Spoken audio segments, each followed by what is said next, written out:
بسم اللہ الرحمن الرحیم الحمدللہ وکفی وسلام علی عباده الذین اصطفى اما بعد فاعوذ باللہ من الشیطان الرجیم بسم اللہ الرحمن الرحیم ربنا وجعلنا مسلمین لک ومن ذریتنا امة مسلمة لک وَأَرِنَا مَنَاسِكَنَا وَتُبْ عَلَيْنَا إِنَّكَ أَنْتَ التَّوَّابُ الرَّحِيمُ۔ یہ سورہ بقرہ کی آیت نمبر 128 ہے۔ اللہ رب العزت ارشاد فرماتے ہیں، اللہ رب العزت کے ارشاد کا خلاصہ یہ ہے: اے ہمارے پروردگار،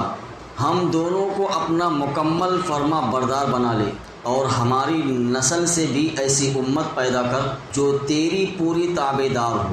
اور ہم کو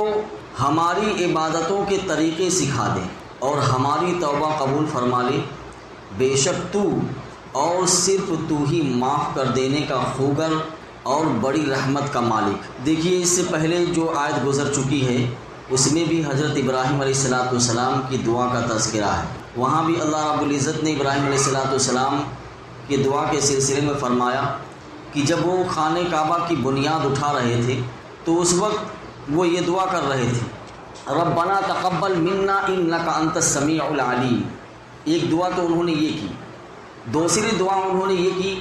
ربنا وجعلنا مسلمین لک ومن ذریتنا امۃ مسلمۃ لک۔ یہ دراصل ابراہیم علیہ السلام نے اپنے رب سے جب وہ خانہ کعبہ کی بنیاد اٹھا رہے تھے اس وقت یہ دعا کر رہے ہیں کہ اے ہمارے رب، وجعلنا، ہم کو بنا دے، مسلمین لک، اپنا فرما بردار، یعنی مسلم بنا دیجئے۔ اور مسلم کہتے ہیں کہ جو اپنے سارے اختیارات کو ختم کر کے سارا کا سارا اختیار اسلام کو دے دے، یعنی اللہ کے سپرد کر دے، یعنی اپنی مرضی، اپنی خواہشات اور اپنا سب کچھ وہ اللہ تعالیٰ کے حوالے کر کے بالکل یہ کہہ لیجیے کہ سرنڈر ہو جائے، اس کو کہتے ہیں مسلمان۔ تو ابراہیم علیہ السلام نے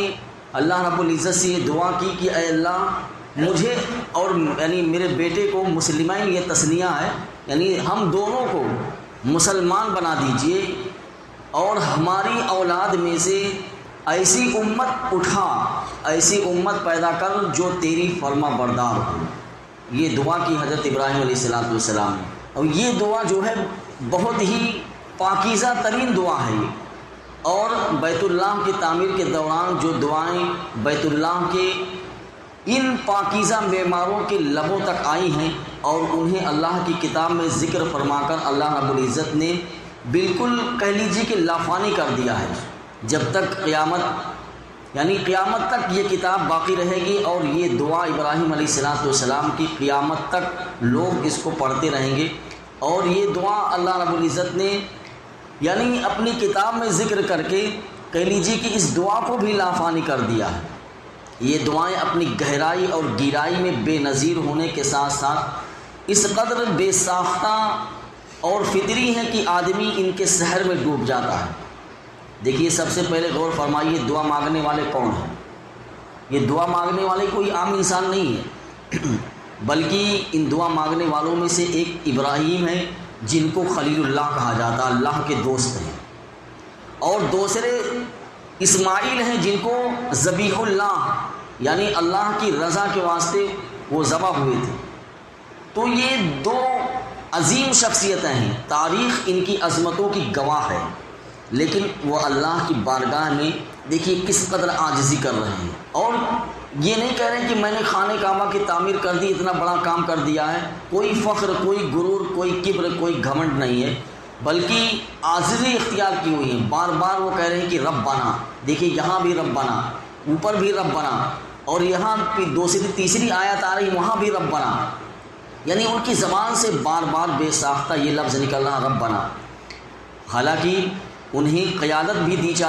جا چکی ہے اور امامت کا منصب بھی ان کو مل چکا ہے، لیکن بارگاہ الہی میں ان کی عاجزی کم ہونے کے بجائے روز بروز بڑھتی جا رہی ہے، اور پھر اپنے عظیم مقصد اور عظیم مقام کے حوالے سے یہ دو بزرگ اور یہ دو عظیم ہستیاں کوئی چیز نہیں مانگ رہی ہیں، بلکہ وہ چیز مانگ رہے ہیں جسے عام نگاہ جو ہے عام دیکھنے والی آنکھ یا عام دیکھنے والی نگاہ بہت معمولی سمجھ. یہ دونوں باپ بیٹے اپنے لیے دعا کرتے ہیں کہ یا اللہ ہمیں اپنا مسلم اور فرما بردار بنا. دیکھیے ایسا معلوم ہوتا ہے کہ ان کے پیش نظر دو باتیں ہیں. ایک بات تو یہ کہ اگرچہ ہمیں اللہ نے بے شمار سعادتوں سے نوازا ہے اور دنیا کے لیے ہمیں ہدایت کا سرچشمہ بنایا ہے، لیکن اللہ کے سامنے وہ سمجھتے ہیں کہ ہماری حیثیت اللہ کے سامنے ایک فرما بردار غلام کے سوا کچھ نہیں ہے. اور اللہ کی جو نوازشیں ہوئی ہیں وہ نوازشات اپنی جگہ اور ہماری حقیقت شناسی اپنی جگہ ہے. اس کی ذات اور اس کی بارگاہ اتنی عظیم ہے کہ وہاں ہر ایک کو عاجز اور فرما برداری کی تصویر بن کر حاضر ہونا. اور جب کسی کو یہ خیال دل میں پیدا ہو جائے، یہ زعم کسی کے دل میں پیدا ہو جائے کہ میں اللہ کے یہاں مقبول اور محترم ہوں اور مجھے کیا ضرورت ہے کہ میں بار بار عاجزی کروں یا بار بار عاجزی سے اس طرح کی دعائیں مانگوں، تو سمجھ لیجئے کہ وہ شخص جو ہے برباد ہو گیا. اس لیے یہاں بھی دیکھ لیجئے کہ اللہ رب العزت کی بارگاہ میں یہ دعا مانگ رہے ہیں کہ اے اللہ تو ہمیں اپنا فرما بردار بنا لیجیے. ابراہیم اور اسماعیل نے سب سے پہلے اپنے فرما بردار ہونے کی دعا کی ہے. اللہ کے نبی بھی تو انسان ہی ہوتے ہیں نا، وہ انسان ہوتے ہیں اور انسان ہونے کے ساتھ ساتھ یہ دیکھ لیجئے کہ وہ دوسرے انسانوں کی طرح ان کے اندر احساسات بھی ہوتے ہیں، جذبات بھی ہوتے ہیں، ان کے میلانات بھی ہوتے ہیں. دوسرے انسانوں کی طرح انہیں بھی اپنی اولاد پیاری ہوتی ہے، لیکن ان میں یعنی انبیاء میں اور دوسرے انسانوں میں فرق یہی ہے کہ وہ دوسرے لوگ ہمیشہ اپنی اولاد کے لیے دنیا اور اسباب دنیا اور دنیا کے ذخائر اور کہہ لیجئے کہ دنیا ہی کی چیزیں مانگتے ہیں، دنیا ہی کے بارے میں دعائیں کرتے ہیں. لیکن اللہ کے نبیوں کی نگاہ میں دنیا سے کہیں بڑھ کر آخرت اور دین کی قدر و قیمت ہوتی ہے. اس لیے وہ دنیا سے پہلے وہ چیز مانگتے ہیں جو آخرت میں کام آنے والی ہے. اس آیت کریمہ میں حضرت ابراہیم علیہ السلام اور حضرت اسماعیل علیہ السلام نے یہ کہہ لیجئے کہ سب سے پہلے اللہ رب العزت سے یہ دعا کی کہ اے اللہ ہم اپنا دامن پھیلا کر ہم اپنے لیے بھی یہ مانگ رہے ہیں کہ آپ ہم کو اپنا فرما بردار بنا لیجئے، اور اپنی اولاد کے لیے بھی وہی ہم مانگ رہے ہیں جو ہم اپنے لیے مانگ چکے ہیں. ہمیں بھی اپنا مسلمان بنا اور ہماری اولاد میں سے ایک امت مسلمہ یعنی فرما بردار امت اٹھا جن کی زندگی کا مقصد تیری فرما برداری، تیری دین کی بلندی اور تیرے لیے سب کچھ اپنا قربان کر دینے کے سوا کچھ نہ ہو. کیونکہ اسلام کا معنی میں نے کہا نا کہ اسلام کے معنی ہی ہیں فرما برداری اور خود سپردگی کے ہیں، جس کو آپ انگریزی زبان میں کہتے ہیں کہ سرنڈر ہو جانا. یہ آدمی اپنی خواہشات کو یعنی سب کچھ اللہ کے سپرد کر دیتا ہے، وہاں سے جو ہدایت ملتی ہے اس کے مطابق زندگی گزارتا ہے. اپنی ذات یا کہہ لیجیے اپنے احساسات، اپنے تصورات، اپنے خیالات اور اپنے دل و دماغ کی رانائیاں، اعضاء و جوارح کی توانائیاں، اپنا دولت، اپنی ثروت اور اپنا اقتدار، وہ سب کچھ اللہ کے حوالے کر دیتا ہے. ان تمام چیزوں کو اللہ کی ملکیت اور اپنے پاس و امانت سمجھتا ہے. لیکن اس کے ساتھ ساتھ ان دولت کو اور ان کہہ لیجیے کہ اقتدار کو یا جو چیزیں اللہ کی طرف سے اس کو حاصل ہوتی ہیں انہیں اس طرح استعمال میں لاتا ہے جس طرح اللہ کا حکم ہوتا ہے. اس آیت میں حضرت ابراہیم علیہ السلام اور حضرت اسماعیل علیہ السلام اپنی اولاد میں سے ایسے ہی امت اٹھانے کی دعا فرما رہے ہیں. وہی فرما رہے ہیں کہ ربنا وجعلنا مسلمین لک، اے ہمارے رب ہم کو بنا اپنا فرما بردار، ومن ذریتنا، اور ہماری اولاد میں سے ایک ایسی امت بنا، ایسی امت اٹھا جو آپ کی فرما بردار ہو. وَأَرِنَا مَنَاسِكَنَا، آگے ابراہیم علیہ السلام دعا فرما رہے ہیں کہ اے اللہ ہم کو مناسک حج یا کہہ لیجئے کہ ہم کو عبادت کے طریقے سکھا لیجیے اور ہماری توبہ کو قبول فرما لے. کعبہ شریف بناتے ہوئے حضرت ابراہیم علیہ السلام اور حضرت اسماعیل علیہ السلام نے یہ دعا بھی کی ہے کہ اے اللہ ہمیں مناسک یعنی احکام حج سکھلا دیجیے، بتلا دیجیے کہ کس طریقے سے حج کرنا ہے. تفسیر ابن کثیر قرآن کی تفسیر ہے، اس میں لکھا ہوا ہے کہ جب ابراہیم علیہ السلام نے یہ خانہ کعبہ کی تعمیر مکمل کر دی اور حضرت ابراہیم علیہ السلام نے اللہ سے کہا کہ میں نے خانہ کعبہ کی تعمیر مکمل کر دی ہے، اب آپ کا کیا حکم ہے؟ تو اللہ رب العزت نے حضرت جبریل علیہ السلام کو بھیجا۔ حضرت جبریل علیہ السلام تشریف لائے اور ان کا ہاتھ پکڑ کر، یعنی ابراہیم علیہ السلام کا ہاتھ پکڑ کر جہاں جہاں حج کے جو ارکان ادا ہوتے ہیں ان جگہوں پر ابراہیم علیہ السلام کو لے کر گئے، صفا اور مروہ پر لے گئے اور کہا کہ یہ اللہ کے شاعر میں سے ہیں۔ پھر ان کو منی لے کر گئے، پھر مزدلفہ لے کر گئے اور فرمایا کہ یہ المشعر الحرام ہیں۔ پھر ان کو عرفات میں لے کر گئے اور ان کو احکام حج سکھلا دیے۔ جب عرفات میں لے گئے تو پوچھا کہ جو کچھ میں نے تم کو بتایا کیا تم نے پہچان لیا؟ اور 3 مرتبہ پوچھا جبریل نے،